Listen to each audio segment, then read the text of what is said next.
ಈಗ ಹಿಂದೆ ಕೂಡ ಹೇಳಿದ್ರಿ BJP ಅಧ್ಯಕ್ಷರಾಗಿ ವಿಜೇಂದ್ರ ಮುಂದುವರಿಸಿದ್ರೆ ನಾನು ನನ್ನ ದಾರಿ ನೋಡ್ಕೊಳ್ತೀನಿ, ಹಿಂದುತ್ವ ಆಧಾರದ ಮೇಲೆ ನಾವೊಂದು ಪಕ್ಷ ಕಟ್ಟೋ ತೀರ್ಮಾನ ತಗೋತೀವಿ, ಜನರ ಅಭಿಪ್ರಾಯ ಸಂಗ್ರಹ ಮಾಡ್ತೀವಿ ಅಂತ ಹೇಳಿದ್ರಿ.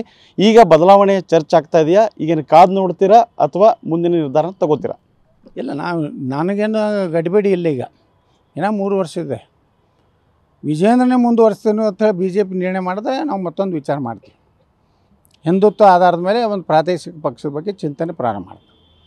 ಅವ್ರೇನೋ ತೆಗೆದ್ರಂದರೆ ಮುಂದೆ ಅವ್ರು ತೆಗೆದ ಮ್ಯಾಗ ಎಲ್ಲ ಗೇಟ್ಗಳು ಓಪನ್ ಹಾಕೋತ ಹೋಗ್ಬಿಡ್ತಾರೆ. ಹಿಂದಕ್ಕೆ ನಾವು ಸಣ್ಣವರಿದ್ದ ಕತ್ತಿ ಹೇಳ್ತಿದ್ವಿ, 7 ಬಾಗಿಲದಾವು, 7 ಸಮುದ್ರ ದಾಟಬೇಕು, ಸಮುದ್ರದ ಅಲ್ಲಿ ಒಂದು ಅಡವಿ ಐತಿ, ಅಡವಿಯಾಗ ಒಂದು ಗಿಡ ಐತಿ, ಗಿಡದಾಗ ಒಂದು ಪಕ್ಷಿ ಕೂತೈತಿ, ಅದ್ರ ಕುತ್ತಿಗೆ ಚಿಗಿದ್ರೆ ಇವ ಸಾಯ್ತಾನೆ ಅಂತ ಹೇಳ್ತಿದ್ರಲ್ಲ. ಹಂಗೆ ಅದನ್ನು ತೆಗೆದುಬಿಟ್ರೆ ಎಲ್ಲ ಬಾಗಿಲುಗಳು ದಡ ದಡ ದಡ ದಡ ತಗೋತದೆ. ಹಲವಾರು ನಾಯಕರು ಯತ್ನಾಳ್ ಅವರನ್ನ ವಾಪಸ್ BJPಗೆ ಸೇರಿಸಬೇಕು ಅನ್ನೋ ಮಾತು ಕೇಳಿ ಬರ್ತಾ ಇದೆ. ಆ ನಿಟ್ಟಿನಲ್ಲಿ ನಿಮಗೆ ಆಹ್ವಾನ ಬಂದರೆ ವಾಪಸ್ BJPಗೆ ಹೋಗ್ತೀರಾ? ನಾವು ನೋಡ್ರಿ, ನಾವು BJP ಬಿಟ್ಟೇ ಇಲ್ಲ, ಅವರಾಗಿ ಹೊರಗೆ ಹಾಕ್ತಾರೆ.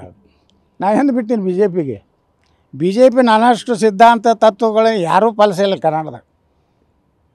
ಹೇಳ್ರಿ, ಯಾರು ಮುಖ್ಯಮಂತ್ರಿ ಮಾಡಿದ್ರಲ್ಲ, ಸದಾನಂದ ಗೌಡ ಮಾಡಿದ್ರು, ಬೊಮ್ಮಾಯಿ ಮಾಡಿದ್ರು, ನಮ್ಮ ಯಾರು ಜಗದೀಶ್ ಶೆಟ್ಟರ್ ಮಾಡಿದ್ರು. ಏನು ಮಾಡಿದ್ರಿ? ಹಿಂದುತ್ವ ಏನಾರು ಉಳಿತಾ? ಇವತ್ತು ಎಷ್ಟೋ ಅತ್ಯಾಚಾರ ಅದು, ನಮ್ಮ ಹಿಂದೂ ಕಾರ್ಯಕರ್ತರು ಕೊಲೆ ಅದು, ಏನೂ ಮಾಡಲಿಲ್ಲ. ನಾ ಇದ್ದಂದ್ರೆ ಬರೋಬ್ಬರಿ ಕಟ್ಟು ತೆಗಿತಿದ್ದೆ. ಒಂದು ಕೊಲೆ ಅಲ್ಲ, ಹೊರಗೆ ಬರಬೇಕಾದ್ರೆ ಮನೆಯಾಗ ಹೇಳೇ ಬರಬೇಕು.